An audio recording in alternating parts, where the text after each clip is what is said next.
So I'd really like to especially welcome our speakers this afternoon, because this will be for me one of the first trips to Lebanon. And I see that Yad is actually a passionate bicycle rider. So maybe that's something we can consider. So Yad has traveled around the world and he's lived in very many countries, including the Middle East, Europe, North Africa, and Asia. But it's his love for Lebanon that got him back home to be close to his family and his friends. And this is the same love that got him to ICSA, as it gave him the opportunity to tour the world and showcase the terroir of Lebanon and the diversity it can offer.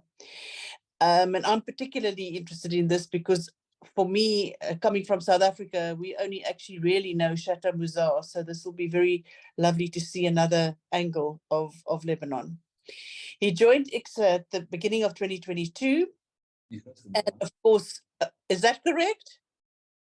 Absolutely. I'm translating very quickly because Gabby and Adrian are not very familiar with English, so don't worry. Okay. Experience of food and beverage businesses that he's run all over, including mineral water and soft drink companies in many countries. And of course, he is very familiar with the wine and the alcohol world. And for 4 years was the general manager of Diageo for Lebanon and North Africa. Of course, as I mentioned, he loves bike riding. So his pastime is spent in the mountains of Lebanon. So you could come and ride the Argus in Cape Town, you know. I will someday, I will hopefully. Gabby grew up in Madrid, where he graduated in enology, but was not at that time destined to travel all the way to Lebanon and discover its terroir. But things changed, and 20 years ago, he moved to the Bekaa Valley to become the technical manager of a major wine producer. And it's the diversity of the terroir of Lebanon that was really the trigger for Gabby to co-found ICSA. In 2008, with other partners and friends, they had this idea that to have a wine that is as diverse as Lebanon itself. And since then, Gabby's been the winemaker at ICSA. And something interesting for me, he is a rugby player. And of course, in South Africa, we are big rugby players, as you know. In fact, we hold the World Cup at the moment. And Gabby was the captain of the Spanish national team and played many, many games with the flag of Spain flying. And for Adrian is the son of Gabby. We didn't get very much information about you. Is that why you're hiding behind the corner? But he has always been surrounded by his father's passion for wine in Lebanon. So gentlemen, thank you very much for spending this afternoon with us. And we very much look forward to what you have to say. Off you go. Thanks for the introduction, Winnie, and much appreciated. Indeed, we are three passionate about Lebanon and about wine, and we are going to be, delightful to take you through our presentation and our country and our wine. So, as you can see on the world map, Lebanon is a tiny country. It's a small dot on this huge map of the world. And it's located directly on the Mediterranean Sea, surrounded by Syria and Israel from the three parts. However, the climate of Lebanon is a very moderate climate, and it's full of mountains, which is making it very particular in this part of the world. Just a quick comparison between UK and Lebanon. As you can see, I guess it's going to be probably part of the northern part of Scotland, if you want to compare territories. So UK, just as an example, is 23 times bigger than Lebanon. Just for you to have something that make you imagine what we are talking about. Wine is part of our, I would say, DNA in Lebanon since it was, cultivated and domesticated back now they're talking 8,000 years from now, so 6,000 years before Jesus Christ. You can imagine how ancient it is, and apparently we are among the oldest country who ever produced wine. In fact, Lebanon is like Georgia, who are claiming today that are the most ancient country who ever produced wine. We are all part of the same, I would say, neighborhood, coming down from Georgia to Lebanon, including Turkey and Syria. So wine is very familiar for us as country, but in Lebanon, we apparently pushed that production very far. So we became very much known in terms of wine producer back 2,700 years before Jesus Christ. So the Phoenicians were our ancestors were really instrumental in spreading wine and this culture of wine across all the Mediterranean Sea and countries. We have found trace, not we, they have found trace of a wine press in the south of Lebanon that was aged 2,600 years old. So, which is one of the proof that wine was indeed produced here in Lebanon very back in time.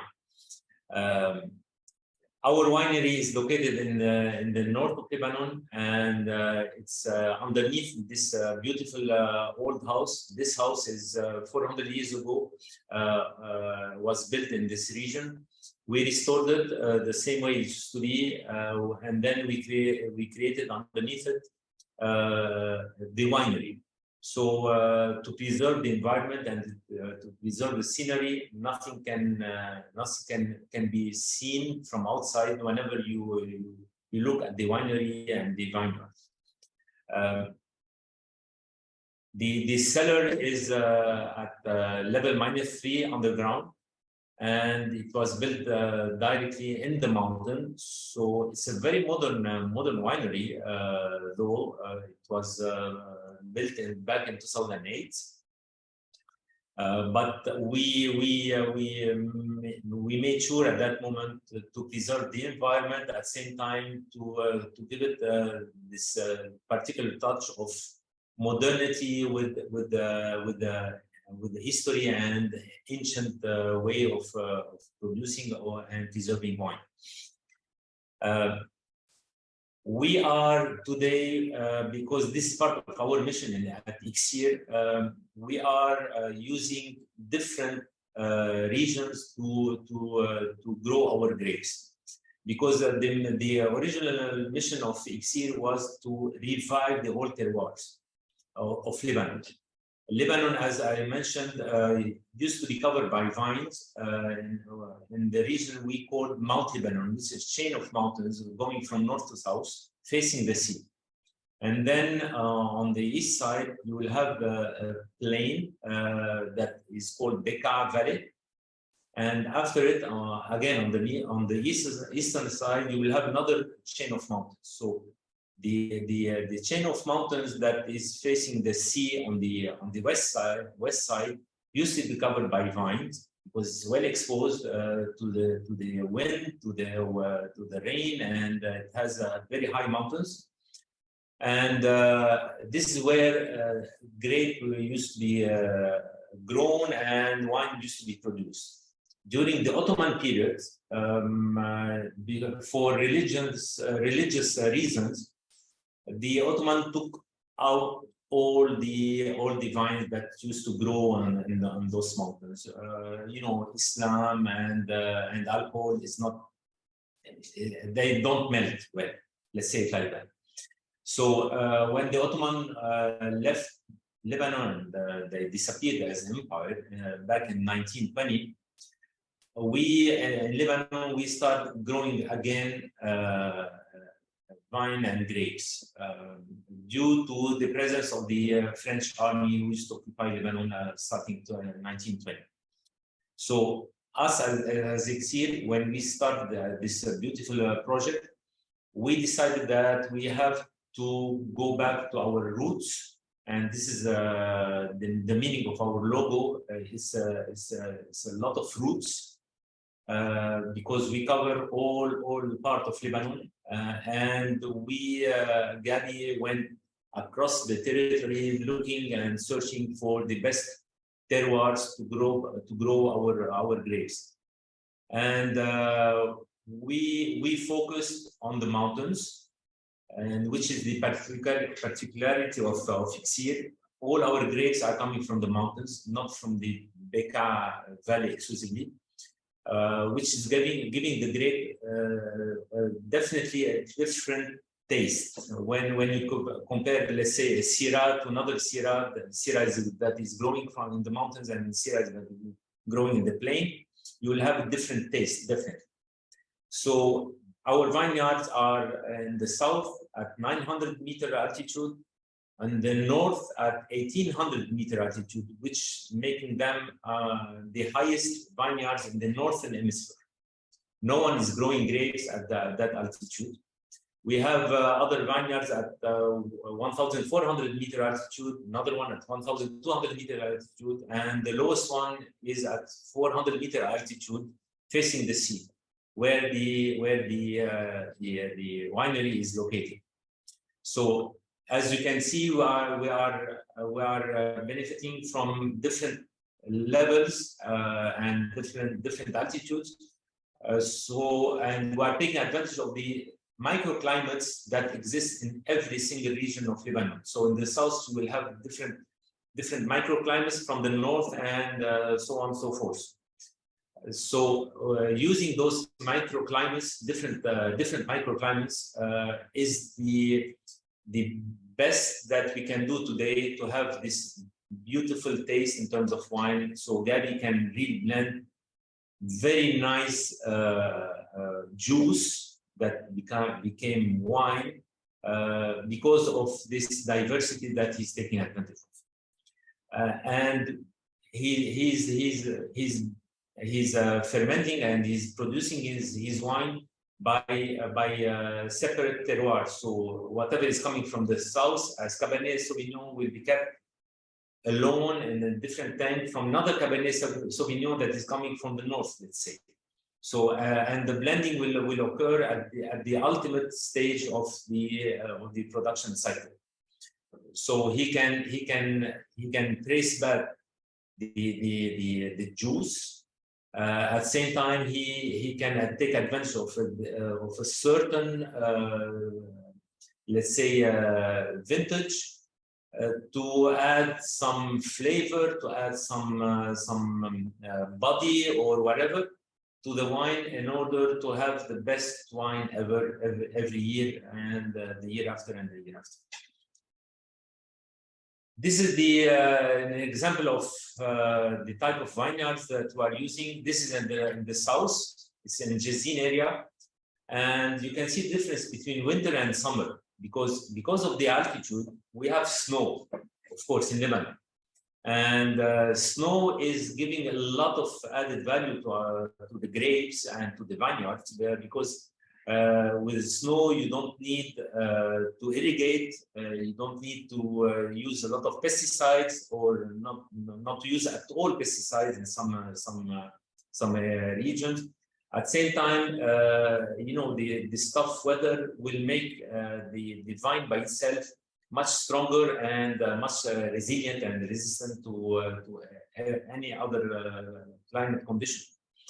And in summer, it's just a beautiful weather, a lot of sun, and not such a high temperature. So because of this moderate climate, we are able to have very nice and very, let's say, diversified harvest.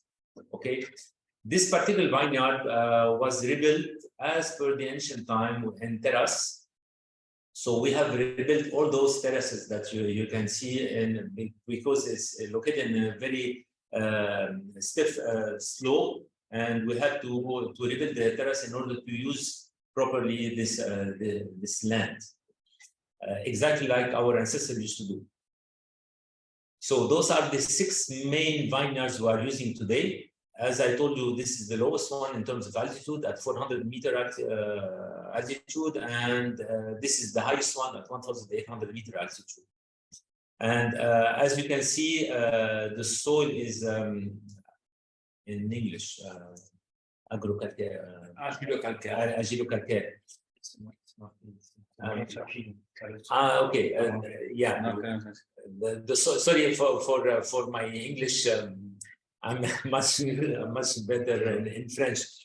So the soil is in its majority what we call the limestone. Okay, the limestone mainly is made out of limestone with a white, how can I say, white crap. I don't know if you are able to understand what I'm trying to say. It's a bit confusing. Right.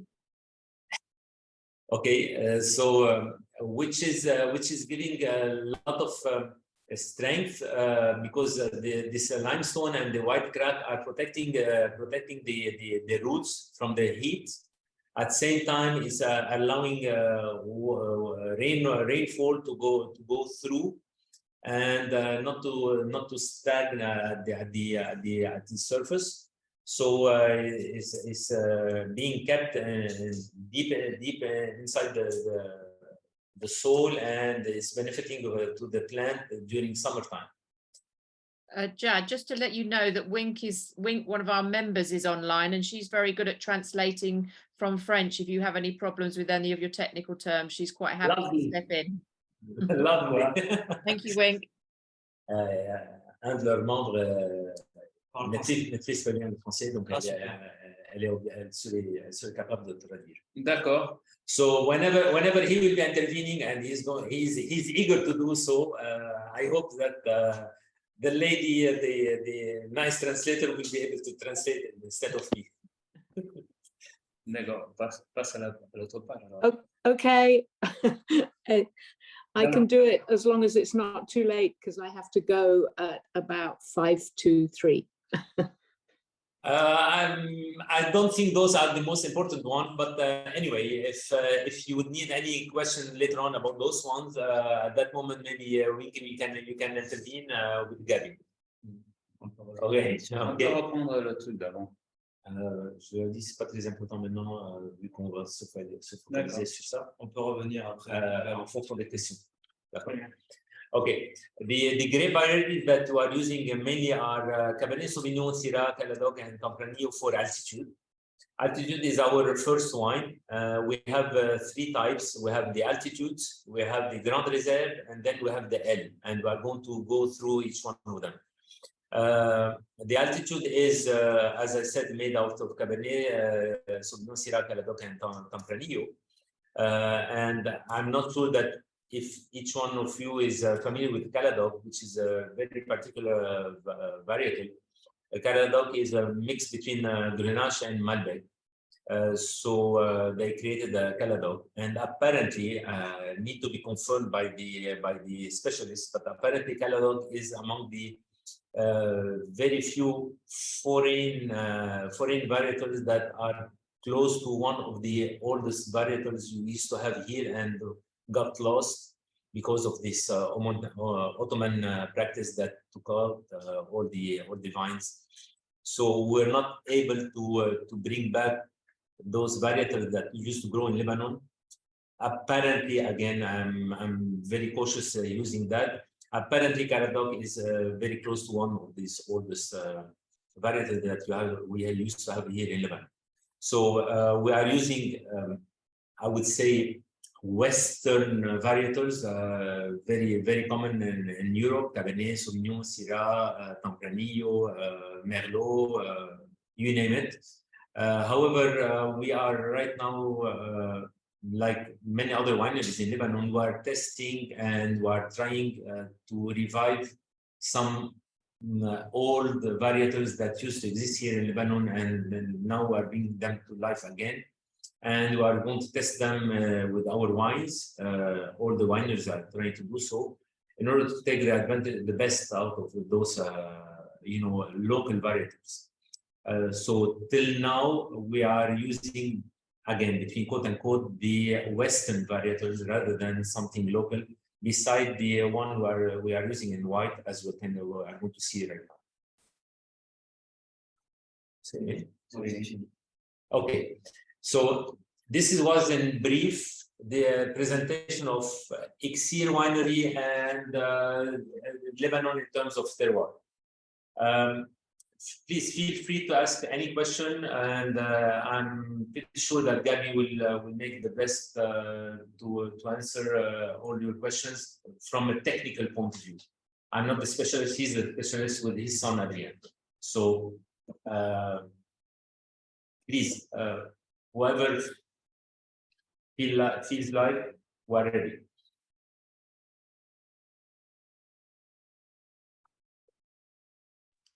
Could I just chip in and ask the usual question? Are the old varieties particularly good with the current climate change, or what are you thinking of in terms of varieties as the temperatures are getting hotter? Okay, I'm going to translate that to Gabby, and he knows a lot about that. Donc, elle demande à propos du changement de climat et quel est l'impact sur notre façon de faire la culture, la production et tout ça. Oui, c'est vrai qu'il y a le changement climatique, il est là, mais nous, nos vignes, ils sont tous en altitude, ce qui fait qu'on n'a pas une répercussion vraiment très forte pour le moment, quand même. So, because our vineyards are located in altitude, we are not really feeling the direct impact on our own production, but yes, the climate change is well perceived in Lebanon, like any other country, but the impact on our own production, our vineyard, is still limited. C'est sûr que maintenant, on est en train de faire des cultures qui sont différentes. On a augmenté, par exemple, la hauteur des vignes pour donner de l'ombre, garder plus de feuillage pour arriver à que les raisins ils soient dans l'ombre, ils soient protégés du soleil. C'est-à-dire qu'il y a certaines pratiques pour essayer de protéger la vigne contre le coup de soleil. C'est sûr qu'au jour d'aujourd'hui, on plante aussi dans des zones qui sont beaucoup plus fraîches. On ne va pas planter dans des zones qui sont chaudes. So, Winky, you would like to translate, or shall I continue?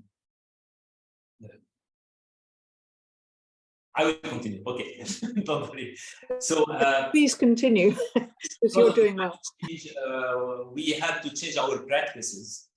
So we are making the vines growing longer, and we are keeping much more leaves in order to have enough shadow on the grape itself when it's growing. And at the same time, we are moving a little bit away from the lower altitude vineyards and putting more focus on the high altitude vineyards, and changing also the orientation of the vineyard by itself in order to move them away from direct exposition to the sun. Au jour d'aujourd'hui, c'est sûr que vu comme le climat il change et vu ce qu'on veut faire par rapport à notre style de vin, faire des vins frais, on est obligé de regarder autant les orientations du vent, la fraîcheur des sols et le développement foliaire d'une vigne pour se lancer dans la production. Même dans des sols très secs, on met de l'irrigation, c'est pas. So because the style of our wine is much more fresh rather than tough wines, so we are forced today to change again, as I told you, our practices, and we are even in some of the vineyards we are installing the irrigation, the goutte à goutte, what we call by drop. In some of the vineyards, because it's becoming more dry with time, but the impact is still not as tough as it can be in other countries, again because of the high mountains and the altitude and the forest and the 95% de notre vigne est pas irriguée, c'est le test qu'on est en train de faire. So 95% of our vineyards are still without any irrigation, no need for that. And for the rest, we are now testing those systems of irrigation. On a planté à 7700 plants pour aider à faire de l'ombre entre une face et l'autre de la vigne. We have increased the coverage of per hectare.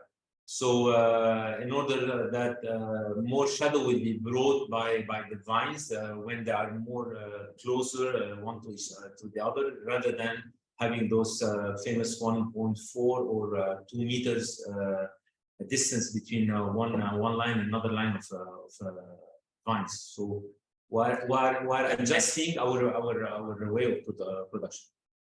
Après, on a assez d'eau au Liban quand même. Mais le Liban, la richesse du Liban, c'est l'eau. Yeah. One of the main assets that we have here in Lebanon is water underground, and because of the snow, as I told you, some of our mountains are covered by snow almost 5 years during the year, and all this water is going inside, deep inside. And the other hills and mountains that are close to those high mountains are benefiting from this water. Yeah. C'est-à-dire que le problème dans la végétation au Liban, il peut se réduire, le problème de la chaleur, du changement climatique, il se résume maximum à un mois, enfin, le dernier mois. Jusqu'au dernier mois, sauf s'il arrive une vague de chaleur chaude, normalement, le développement de la vigne est bon.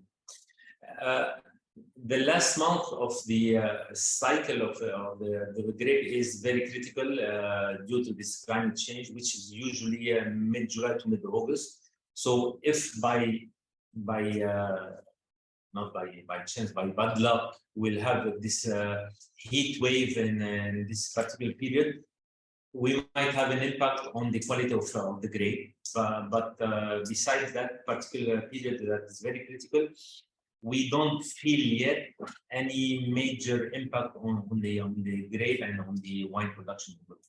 Il faut comprendre que dans la zone de Mont-Liban, la classique, c'est qu'il tombe à peu près dans les 700 mm d'eau par an. Yeah, and in the region of Mount Lebanon, you have to know that we will have a rainfall of more or less 700 millimeters per year. So which is of course, for a country like UK, is nothing. But for here in Lebanon, 700 millimeters is quite enough. It's like Bordeaux. It's like Bordeaux where Gabi used to work. Et la partie la moins dans laquelle il tombe la plus sèche, il tombe dans les 250. On peut comparer ça à une région comme la Ribera del Duero. So the least is 250 milliliter per year, and the max is 750 per year in terms of rainfall. So we are well equipped, between quote and quote, in terms of water supply. Winky, you are mute. Could I That's great. ask a Thank you very question about altitude? Your very highest vineyards that are very high indeed, and you are the highest. What challenges have you had with those vineyards? I mean, what has gone well and what has gone not so well with planting at that very high altitude? Quand on est en train de planter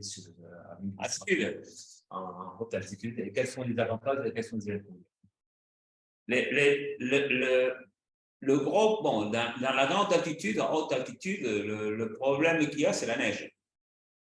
The snow is the major let's say, challenge that we'll be having whenever you are high altitude. Vous devez faire une taille, une plante en gobelet. La plante ne doit pas monter beaucoup. Vous ne pouvez pas mettre des fils de fer. Ça doit être carrément une plante qui soit à peu près basse. So the vine should be like a bush rather than being growing vertically. So you will have to cut them and to keep them at a very small shape rather than having those ones. La taille, vous devez la faire plus tard qu'ailleurs. C'est classique. Il faut tailler plus tard. Okay. La taille, Winky, I need your help. The pruning, you have to prune later. Yeah, exactly. You have to prune later. Absolutely. Thank you. Mais sinon, on n'a pas vraiment, c'est-à-dire, on n'a pas planté à 1800 mètres pour planter à 1800 mètres. Ce qui nous a plu, c'est le terroir. Le terroir qu'on a dans cette région, c'est des écailles de calcaire avec de l'argile au milieu. Ça veut dire qu'on est dans un terroir très spécifique. Yeah. Same.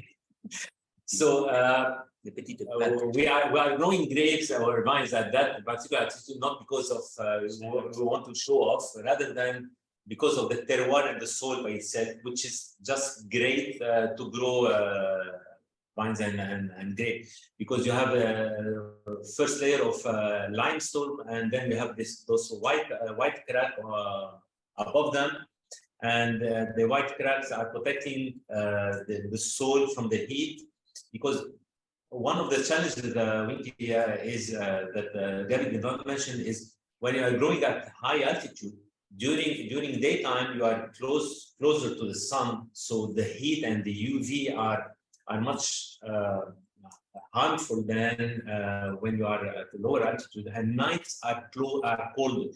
So the grape and the plant will suffer, but still it will react in order to protect itself from those tough conditions. So it will react by becoming stronger and by bringing more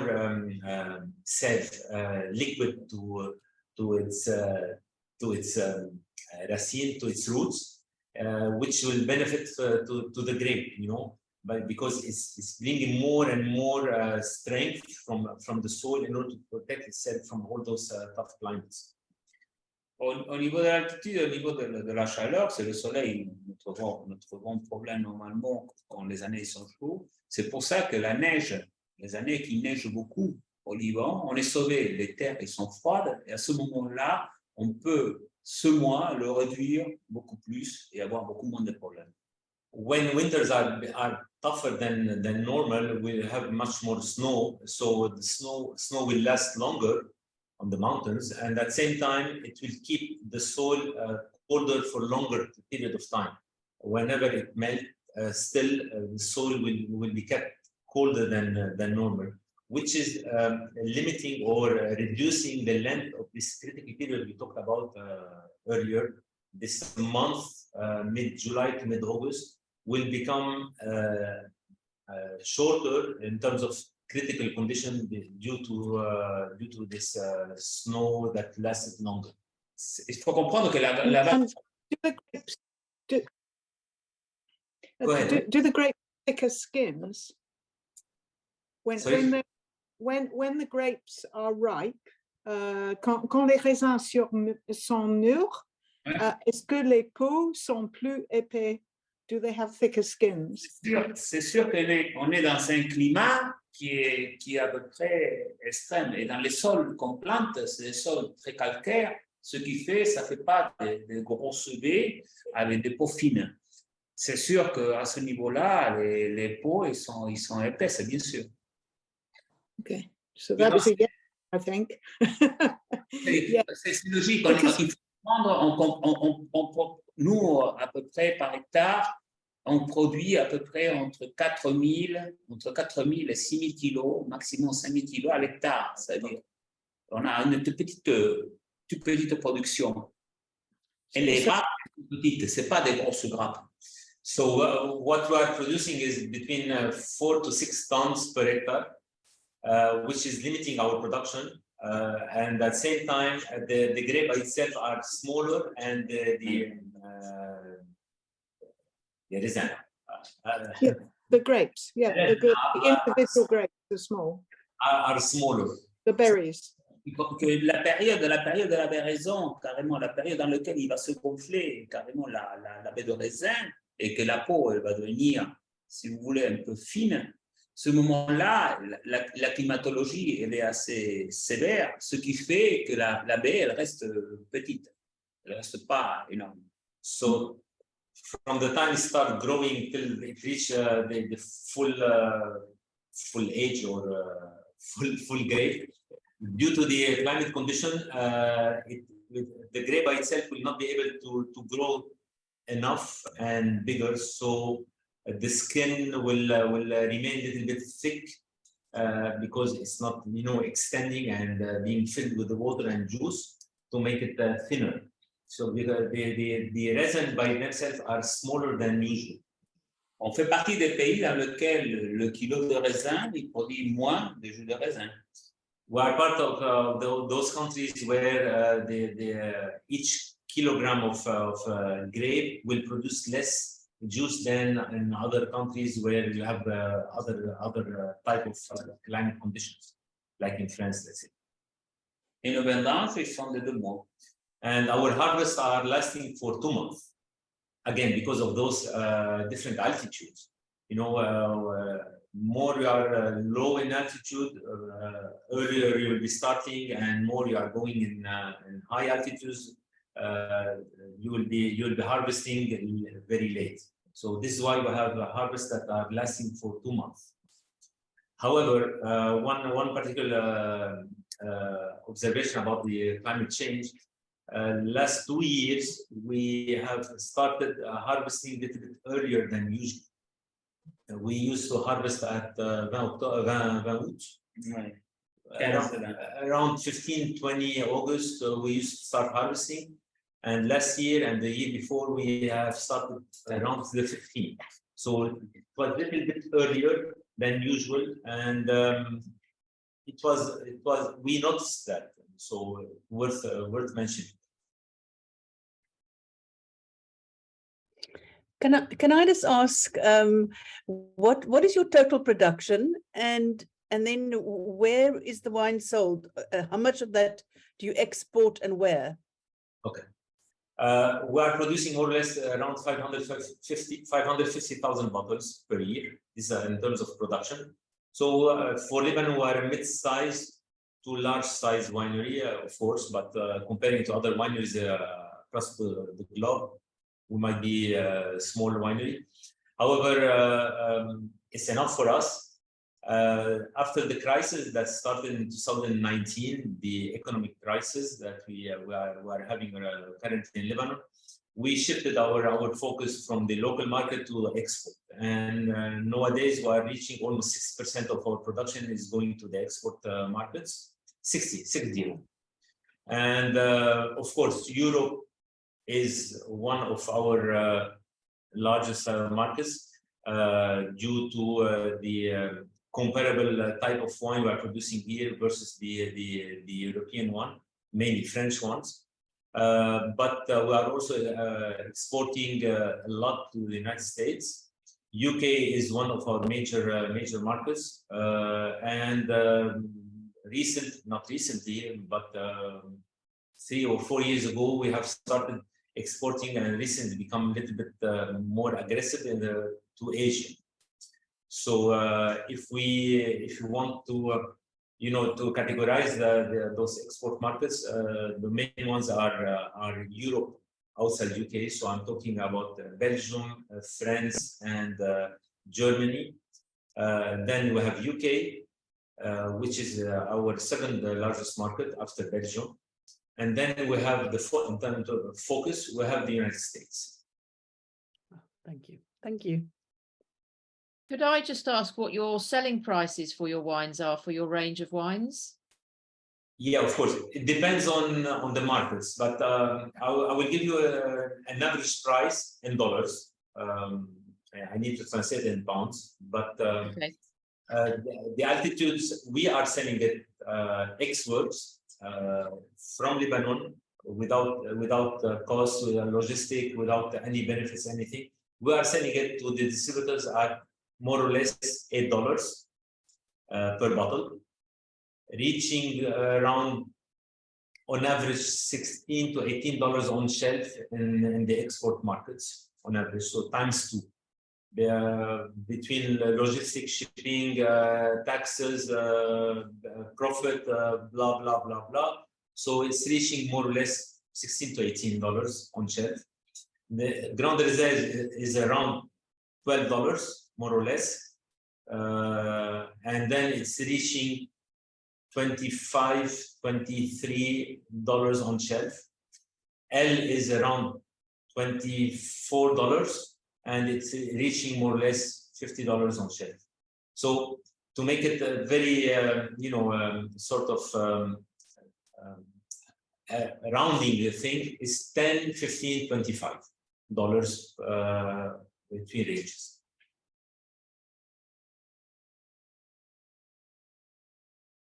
I need to explain just because we promised that to our marketing team. So we need to talk a little bit about L, and because L is very particular wine. It's our high-end product, and L is a very, what we can say it proudly, it's among the grands vins, the big wines, comparable to the best in Bordeaux, etc. Without the recognition, without the, of course, without the, I would say, the brand equity. We are a small country, a small producer, but L by itself is, this is the bottle I'm talking about. And okay, it's EL, of course. Iksir is the name, the Arabic name for what you know in Western countries as elixir, the remedy for all illness, the remedy for eternal youth, for eternal love. You know, this fantasy of the an elixir that might exist, might not exist. So we brought back the original name that was you know, introduced to Spain and then to Europe and then to the Western or the Latin language by the Arabs when they invaded Spain first and then other countries, and they introduced this special juice called Iksir in Arabic. But since LEL is the what you say in English, the something, or like in Spanish, it's El Chaco or whatever. So in Arabic, it's exactly the same. So they used to call it the Iksir, El Iksir. So it became later on Elixir.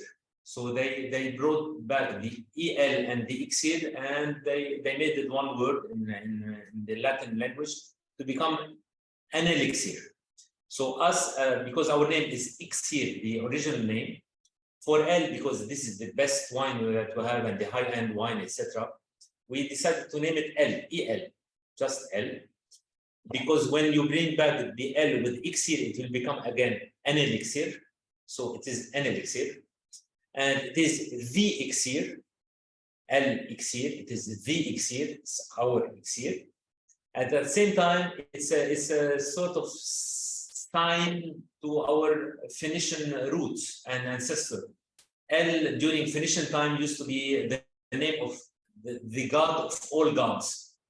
So it's the wine of all wines. It's El. It's the wine of all wines.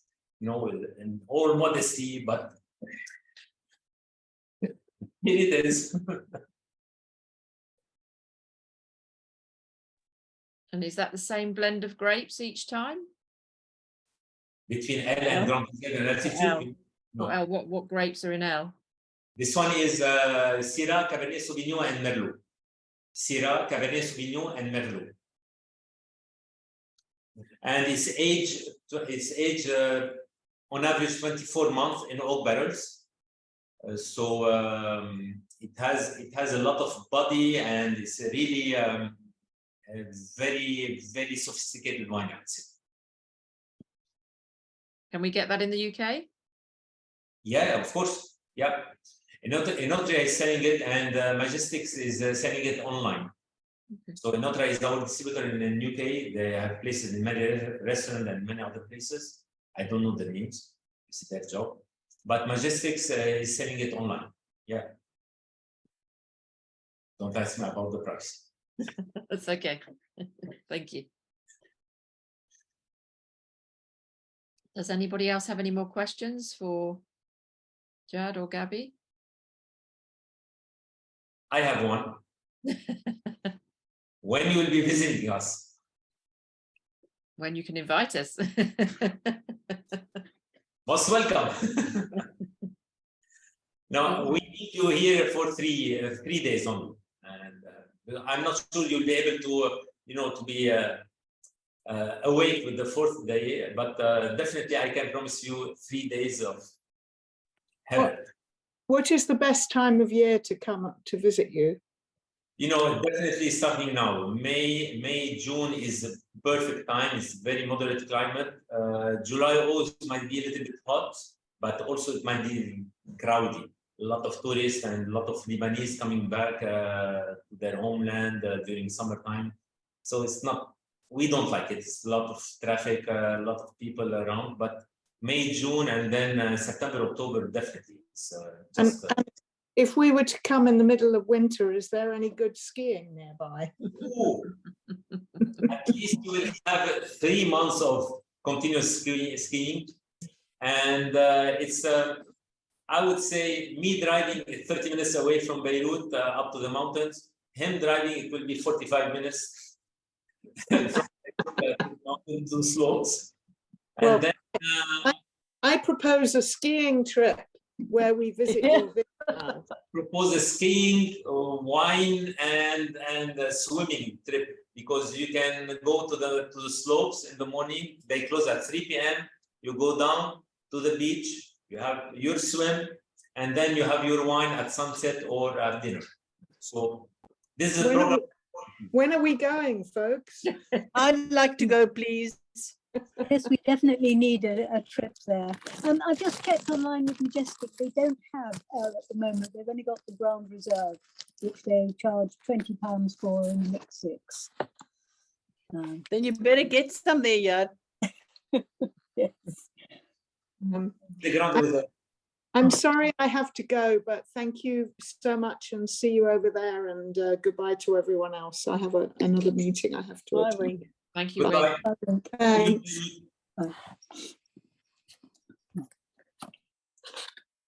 So you asked about the ideas about the Grand Reserve, right? Yes, so that is available here at the moment. Yes. So what is that? What blend is that? This is a Syrah and Cabernet Sauvignon. And it's 18 months age on average in oak barrels. Okay, that one question's come up because they've got the 2016 vintage at Majestic. Is there vintage difference very much in Lebanon, or with your wines particularly? We have different vintage in Lebanon. This is your question? Yeah, are there differences between vintages? No, do you? Between vintages? Yeah, of course. It depends on the harvest. It depends on the quality of the grape. But it's same blend year after year after year. But you know, the evolution of the wine between one year and another is quite remarkable. And not late than yesterday, we did what we call the vertical. You know, we have tasted different vintages from the same wine, just to see the evolution of wine and how the wine and the juice is evolving with time. And just, I would say, zero fault. I mean, just perfect. But yes, there is a difference between one vintage and the other, of course. And generally in Lebanon, do you have sort of hotter vintages, colder vintages, wetter ones? Do you have good vintages and bad vintages for all the wines? Yeah, definitely. We had some years where the vintages were really, I would say, lousy. Mauvaise année, c'était laquelle? 2010. Let's say 2010 was really a very bad year for us here in Lebanon. Notre problème, c'est quand il y a trop de soleil. Yeah, whenever there are too much sun and sunny days, this will create for us a real problem because you know you don't have enough time at that moment to harvest, and the maturity of the grape will be blocked because of sun, so it will not explode in terms of aromas and all this stuff. And at the same time, logistically, it will be very difficult, because what we are trying to do whenever we are harvesting is to keep the cold chain all the time, to maintain it at same temperature from the time we cut the grape up to when we prepare it and we start, you know, taking the juice out of it. So we need to keep it around at 7 degrees more or less. So we are using, you know, temperature control trucks. So we have our own temperature control room. At the same time, we are trying to, you know, to make all this process very fast and not less than 18 hours between the time we harvest the grape until it's being pressed, in order to keep the aromas and to keep the characteristic of the grape intact, not to be spoiled by the climate. Mais il n'y en a pas la différence comme on peut avoir des millésimes à Bordeaux. What Gary is saying is that the difference between one vintage and another is not noticeable like in Bordeaux. So the changes are not, Il y a des différences, mais c'est pas énorme. Not enormous. small. Not really big. Here we are not facing any this what we the freeze, any freeze period, let's say, or we don't have this those changes in the climate condition between one year and another as much as in Europe.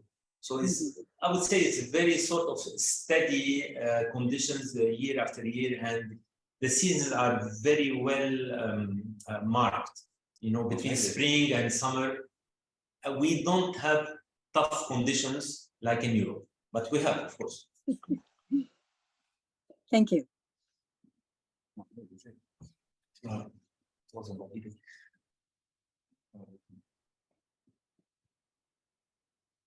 Andrew, you're on mute. Yeah, sorry, no, I don't see any more questions coming through there, so I don't know whether. I could chip one tiny one more. You talked of maximum of 18 hours from harvest to press.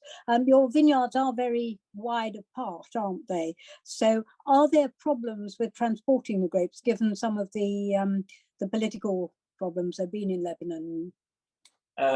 No, due to political or security reasons, there is no real problem. It's much more, I would say, propaganda rather than reality. And we are used to this type of environment. And you have, as I said, Lebanon is very small. So from north to south, extreme north to extreme south is just 220 kilometers.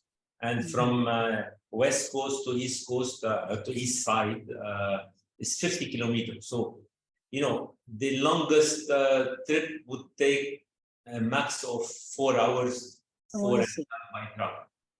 Nothing can block a truck in terms of security. We don't have any more those problems, like not during wartime. During wartime, yeah, definitely you can. I spent one day and a little bit more. I spent almost 26 hours one time blocked and a checkpoint because they didn't want me to pass. They didn't allow me to pass. But those days are over now, so no, we don't have those problems. That's good news. Lovely. Thank you very much.